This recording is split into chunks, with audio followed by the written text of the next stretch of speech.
السلام علیکم ګرانو دوستانو د هر ډول معلوماتو یوټیوب چینل ته ښه راغلاست. نن غواړم چې تاسو ته د کور د ویرینګ په اړه معلومات در سره شریک کړم. لومړی د ویرینګ اساسي اصول چې په دوهم قدم کې د ویرینګ ډولونه وایو او په دریم قدم کې د کور د ویرینګ وسایل وایو. راځو په نننۍ ویډیو کې باید تاسو په دې باندې پوه شئ چې د کور ویرینګ څنګه او په کوم اصولو باندې ترسره شي او کومه طریقه یې ښه او غوره ده. نو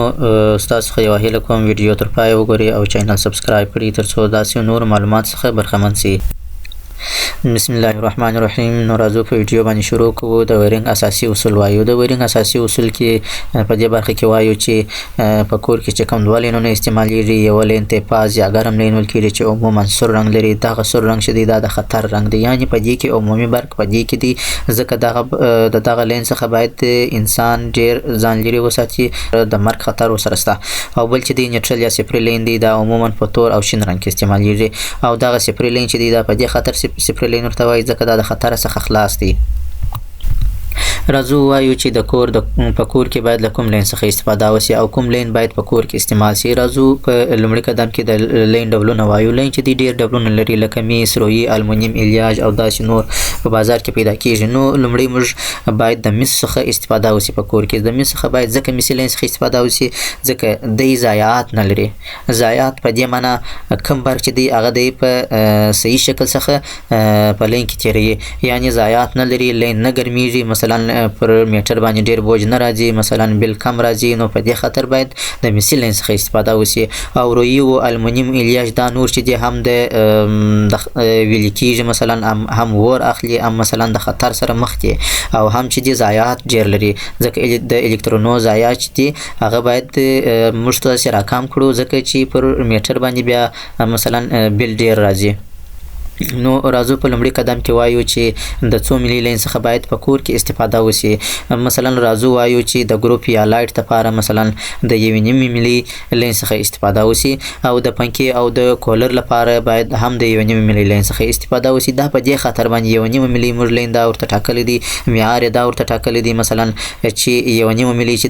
4000 واټه طاقت دی په ځان کې لري. نو 4000 واټ چې دی مثلا په ځان کې طاقت لري، دا چې دا د ګرمایش د ویلې کېدو د اور د مخنیوي لپاره، او بل مثلا په کم ضایعات چې راځي دغه ضایعات د مخنیوي لپاره نو موږ د 1.5 ملي څخه استفاده کوو. راځو په دوهم قدم کې وایو چې د کور لپاره باید د وتو او ګیزر لپاره باید د 2.5 ملي څخه استفاده وشي. د ساکټ لپاره هم باید چې شي د 2.5 ملي څخه استفاده وشي. 2.5 ملي چې دی په 5900 واټه طاقت لري. تو مقاومت چې دی 5900 واټه دی. نو موږ باید د وتو د لپاره باید هم دغه څخه استفاده وشي، د 2.5 ملي لین څخه استفاده وشي. په ساکټ کې مثلا چې وتو ورلیږي مثلا یا ګیزر ورلیږي، نو د دې څخه باید موږ د چی څخه استفاده وکړو، د 2.5 ملي لین څخه استفاده وکړو، ځکه دا هغه وسایل دي چې په کور کې د دې څخه ډیره زیات استفاده کیږي. او ګرمي ورلیږي مثلا وتو په ساکټ کې ورلیږي، مثلا هم ګیزر په ساکټ کې ورلیږي. نو په دې خاطر باید د 2.5 ملي لین څخه استفاده وکړو، ځکه هغه ډیر بوج او ډیر برق واړي. نو هغه په خاطر موږ 2.5 ملي لین استعمالو، ځکه هغه مقاومت لري، نه ګرمیږي، ور نه اخلي او ضایعات نه لري. او بل راځو وایو چې د ایسی لپاره باید په کور کې د 4 ملي لین څخه استفاده وشي. د 4 ملي لین څخه په دې خاطر استفاده کوو ځکه ایسی چې دی ډیر برق واړي، تر ګیزر او تر اوتو تر او ګرمي. نو راځو باید د 4 ملي لین څخه استفاده وشي. 4 ملي لین چې دی 8300 واټه طاقت لري، یعنی د مقاومت چې دی تر 8300 واټه پورې دی. نو ایسی چې د ډیر برق واړي، نو په دې خاطر باید د 4 ملي لین څخه استفاده ځکه د خطر څخه خلاص دی، لین نه ګرمیږي، ور نه اخلي. نو په دې خاطر باندې باید موږ د 4 ملي لین څخه استفاده وکړو. نو راځو بیا وایو چې د عمومي کور لپاره باید چې یو منزل وي باید د 4 ملي لین څخه استفاده وشي. 1000 واټه مقاومت دی لري. نو په دې خاطر باید د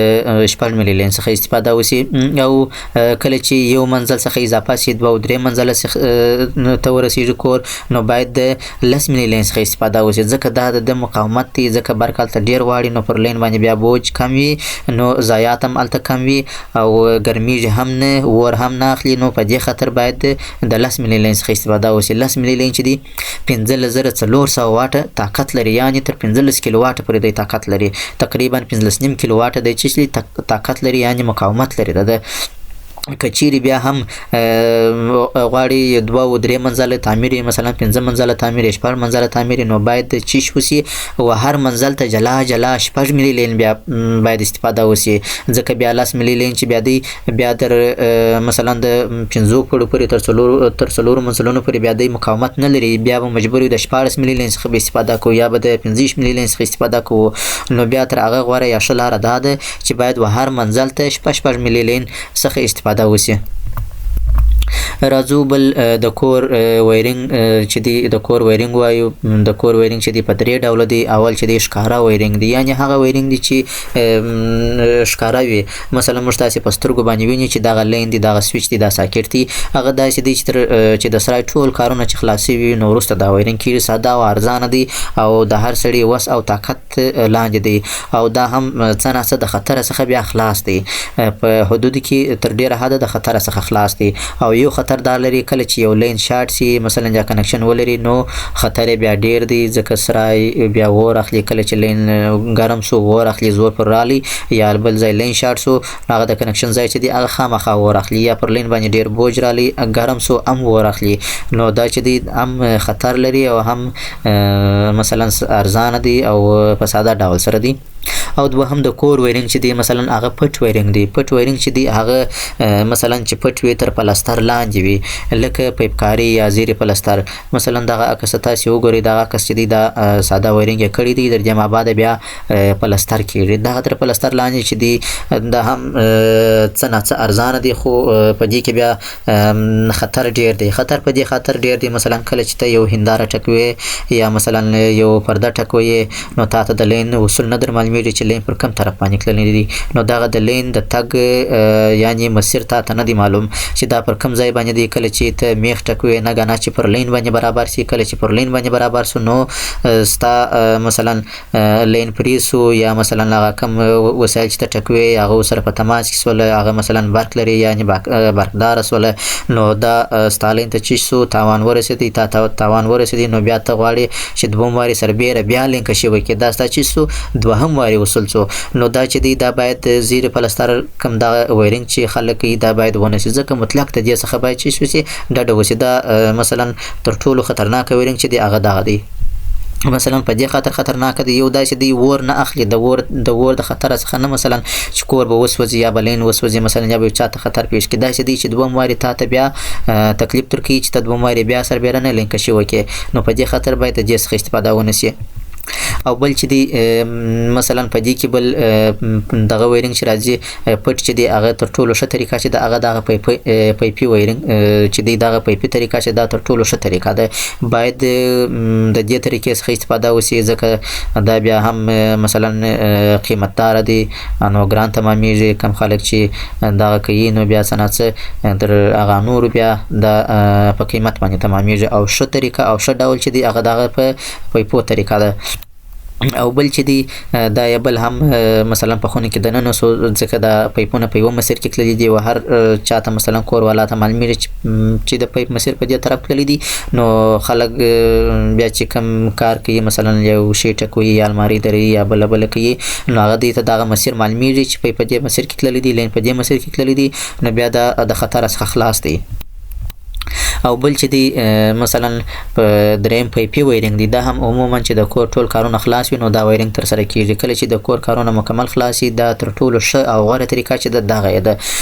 ځکه دا ښکارا دی مثلا کچيري لین پریسي ته په سترګو ویني یا ور اخلي مثلا دا په پایپ کې دی او یا په چینل پټي کې دی دا تر ټولو ښه طریقه ده او یا هم د دې طریقې څخه استفاده وشي او یا په چت کې د پیپکاري څخه استفاده وشي باید عموما لین باید پټ شي دا نسی پټ لکه په پلاستر کې چې ساده لینک شي وسی او بیا په پلاستر کې پټ شي اوس راځو وایي چې د کور وایرینګ وسایل چشتي د کور وایرینګ وسایل لومړي سر کې یعنی برېښنایي مزي دي برېښنایي مزي په دې خاطر لینونه ورته ول کېږي برېښنایي مزي ته چش ول کېږي لینونه ول کېږي د لینو څخه چش کېږي باید استفاده وسی او دا د کور وسایل دي په لومړي شرط کې لومړي شرط چشتي د کور د وایرینګ د چې لین باید او دوهم چې دي سویچونه په دې ډول باندې دي تاسو لیدلای شئ په د عکس کې او په درهم ډول چې د کور وسایل دي هغه ساکټونه دي یعنی د ساکټونه په کور کې استفاده ځنې کیږي. او څلورم قدم کې چې دی ګروپان دي او ګروپ غواړي دا د کور وسایل دي. او بل چې دی ولډرونه دي یعنی ولډر دی چې ګروپ ورلېږي نو د ولډر څخه استفاده کیږي. او بل چې دی فیوز بکسه ده چې عموما د کور د خوندیتوب لپاره د فیوز بکسې څخه چې وشي استفاده وشي. او بل او داسې نور وسایل ډېرې دغه وسایل چې دي دا عمومي وسایل چې په هر کور کې استفاده ځنې کیږي. دا هغه وسایل دي چې باید په کور کې تاسو استفاده ځنې وکړئ او باید د ښه شي څخه استفاده وکړئ ځکه که څه هم یو 15 روپۍ ګران یو 15 افغانۍ ګران 10 افغانۍ ګران باید سم شي څخه استفاده وشي. روزمره باید تاسو دکاندار یا تاسو برقي او مستري مثلا سره په لین کې نه چې اروزه بوسه ولاړسه او راسه ځکه دا ډیر تکلیف دی. هر سړی دې ته نه دی خلاص چې هر سړی کور ته پاتې شي بیا مستري راولي د برکار په وکي. نو دا تر ټولو ښه طریقه دا ده باید چې یو 15 افغانۍ ګرانې د ښه لین د ښه سویچ د ښه ګروپ د ښه ساکټ او د ښه فیوز او فیوز بکسې یا ولډر څخه چې وشي استفاده وشي. نو که غواړئ چې مثلا یو نظر را سره شریک یم تاسو کولی شئ کومنټ وکړئ خپل نظر را سره شریک کړئ. او بیا هم ستاسو څخه یو خواهش او هیله کوم چې ویډیو لایک او شیر کړئ ترڅو نور دوستان هم د دې معلومات څخه برخمن شي او چینل سبسکرایب کړئ ترڅو د نوي ویډیوګانو لپاره تاسو ته اساني جوړ شي. کله چې ویډیو پورته شي نو تاسو به لومړی بیا تاسو وینئ. او بل په راتلونکو ویډیوګانو کې ان شاء الله بیا دا وایو چې د کور مثلا وایرینګ څنګه کیږي د وایرینګ طریقه درښیم چې په کوم ډول سره د وایرینګ طریقه کیږي سویچ باید څنګه بسته سي ګروپ څنګه بسته کیږي مثلا دا ټول په راتلونکو ویډیوګانو کې ان شاء الله وایو. غواړم چې کوشش تا کوم چې ویډیو اوږده نه شي نو په دې خاطر باندې لنډ درته تشریح کوم.